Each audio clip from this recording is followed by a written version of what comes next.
Hello, everyone. My name is Chelsea Turpin-Coxey. I'm a dream analysis coach. And with this short little clip, I am going to go through some dreams that are in my first book that I had published, Living Life Metaphorically, A Journey to Waking Up. Um, it is part of a series, and I do creative expressions of the subconsciousness in my book, but I also do dreams in there. And I don't analyze the dreams in my book. I kind of keep it for everyone else to figure out. But to teach dream interpretation and analyzing dreams, I'm going to use some of these as an example. Hopefully, it's easier for someone who's watching and is curious about dreams how to self-apply it to themselves. Um, so I break dreams down into two categories usually. So what I would say is it's an internal family system dream, which would be a metaphorical dream, very symbolic to your internal nature, and psychoanalyzing yourself into different parts, like your inner child, your feminine, and your masculine, your higher self, your intuition, your ego, and so on. We can manifest many parts throughout life depending on trauma or experiences we've been through, or even just people in our life who tend to have an internal chatting voice within ours. Um, Authentic or not authentic, we do hold a lot of parts. And then the second category would be a metaphysical dream, which I think is self-explanatory, but for those who are not familiar with it would be something beyond your conscious aspects that you're interacting with. You could call it paranormal, spiritual. It doesn't matter. It's still something out there, and it's not a part of your consciousness. You are interacting with it. So, with the first dream I'm going to share out of here, um, I consider this to be an internal family system dream, but also it comes in many layers, as many dreams do. Symbolism always evolves, it's never black and white.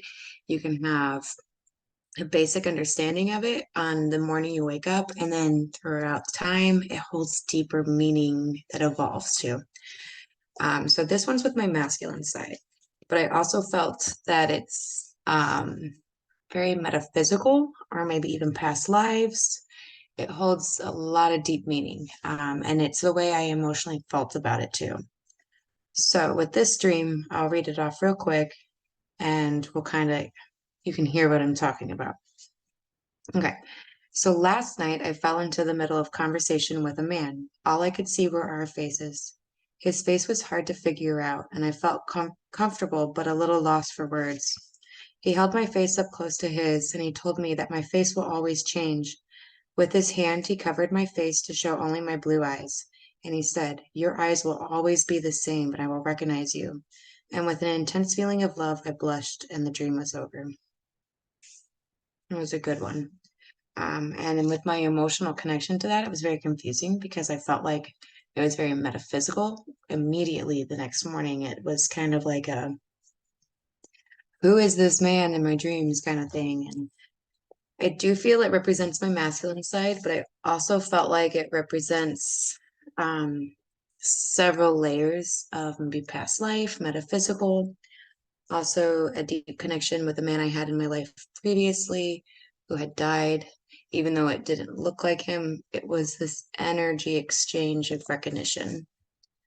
Uh, so another dream, which I'll just read the dream out now and kind of explain it afterwards. So another dream I have on here is the next page. It says, last night I had a dream that I was talking to someone. When I looked down at my right hand, I noticed a slither of skin that was open, and I saw something like a blue stone underneath. So I pulled out the stone and so I pulled the stone out to find a smooth blue marble from one of my childhood games and a sense of curiosity and happiness. When I woke up, I knew I needed to commit that dream to memory and that it was a gift from my subconsciousness encouraging me to continue on a certain path. That certain path would be a self-discovery path. And the fact that it recognized it as a stone from my childhood, I think it also was showing some inner child work.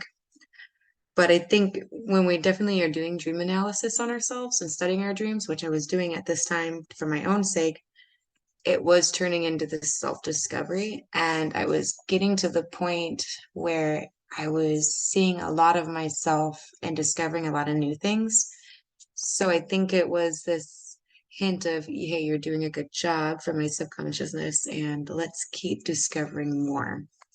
And dream analysis is a discovery. I always say dreams are like tiny puzzle pieces that build a very large picture or scale. Um, Another dream here. I'm just going to keep reading off dreams. I'm kind of new to YouTube, so I just, this is what I'm doing. Okay. I dreamt vividly one night I was in another spaceship, climbing through the innards of the ship, trying to escape something that was following me. A feeling of urgency and to always be a step ahead, I ran confidently. While I am going through the shafts, I have a feeling that there is a friend or a partner with me, but always behind me as a shadow and support. While I was escaping in the ship, I went too far and found myself on the outskirts of the ship, floating away slowly into the depths of the glass bubble that surrounded the ship. As I floated out, I came to the end of the glass frame. I put my hand out. Scared and feeling unreal, I touched the glass with my hand. I felt vulnerable and lost in the ocean of space. And at that moment, the man was floating with me and held me close, and I saw our bodies floating from above. That is definitely an internal family system dream. And I think the idea of going through a spaceship, kind of lost, confused, running with the scenes, I think that represents how I was feeling about life and going through life. Deep people will have dreams going through a mall, going through an airport, getting lost in a city. Things like this exchange tend to represent your life or something you're currently working on or going through as a project. It would be like with work or internal mental health. Um, this definitely represents mental health, but also going through life with it. But finding that my internal aspects of myself were always there with me if I acknowledged them or not. Um, so it's definitely has like the masculine side, right? And I think at the time I was still kind of confused about the masculine side. So I was thinking like, is this Jesus? Is it God? Is it a guardian angel? But I think it just represented a wholeness within myself. Um, which I have a lot of spaceship dreams back then, and going through space or being lost in space, same as idea of like being lost in the ocean or stuck in the ocean. Um, and I was depressed back then, so this is definitely like a depression dream for me personally, if that makes sense. But there's a lot going on here.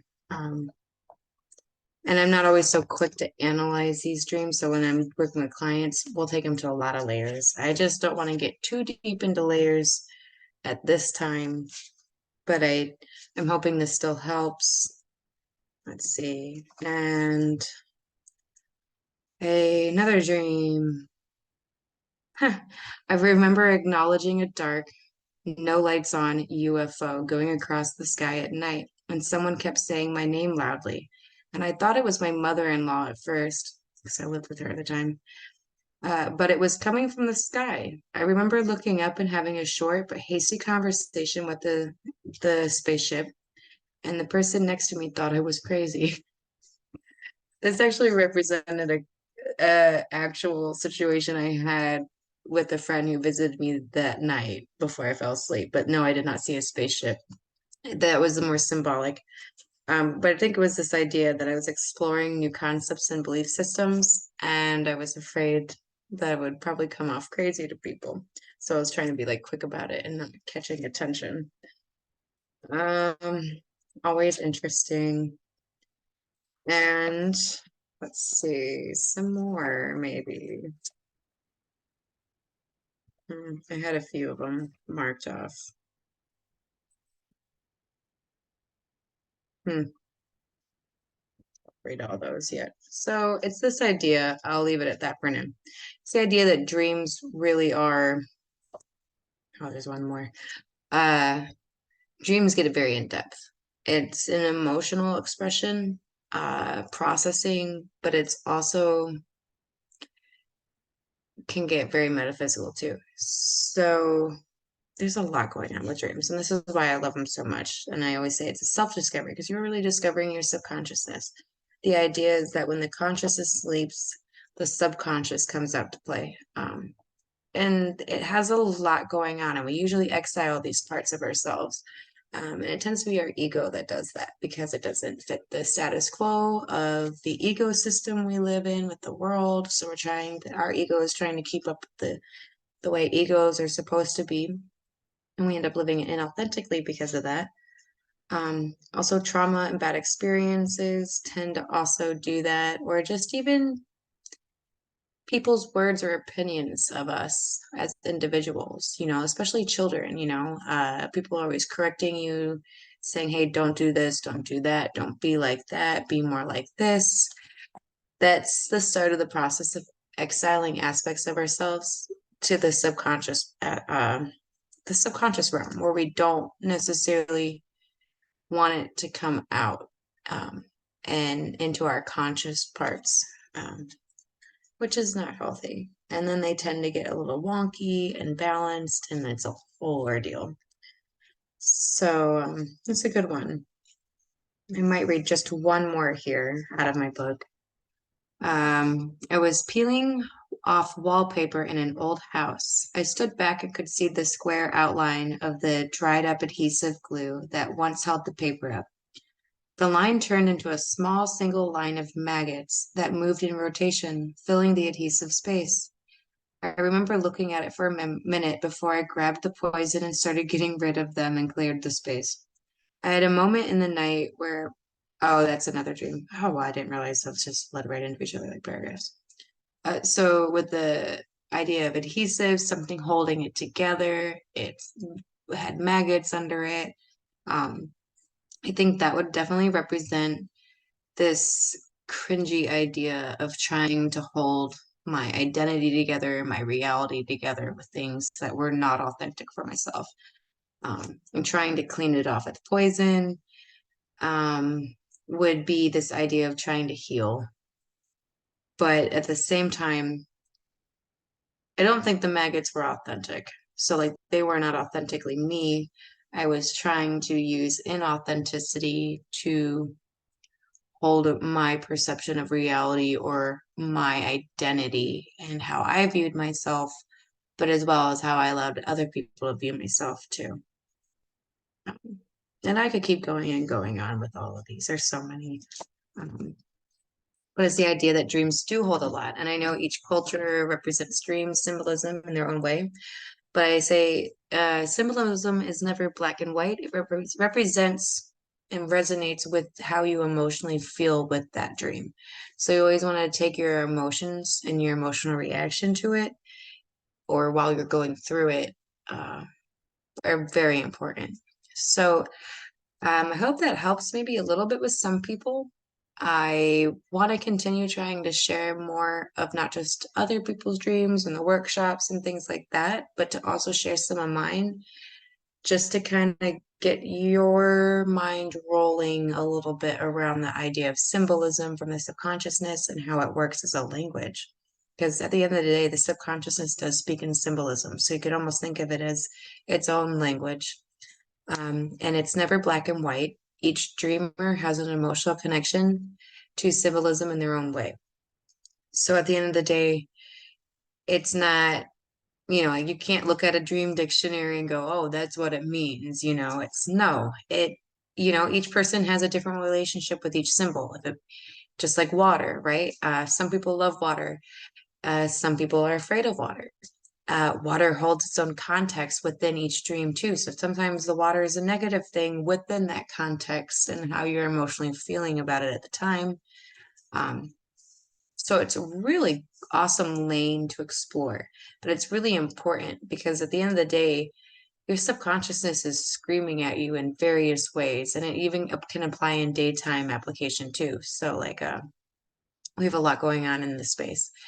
The consciousness holds the platform, and the subconsciousness is kind of always arguing to have the platform. So when you're denying parts of yourself to have the platform, you will tend to notice that it's not just screaming at you in your sleep, but you'll also have these subconscious outbursts during the day too, which gets interesting. And why I even say like people who don't have a good subconsciousness, they'll have the triggers during the day, or they'll notice it even if you're drinking alcohol and you tend to turn into somebody else a little bit while you're drinking. Um, it's the idea that your consciousness is losing its lack of control, and now your subconsciousness is starting to take over the platform, or the microphone. So it's a really interesting lane. So if anyone's interested in exploring dream analysis more and learning how to explore their own personal symbolism, you can always reach out to me. My email, it will be listed in the comments, and my website. I have a lot of material on the website. Um, and if you can't afford a one-on-one session, I do actually offer to do some dream interpretations with you via email for a small fee, and even some consultation on it. And I don't just give you like one idea of what it could be.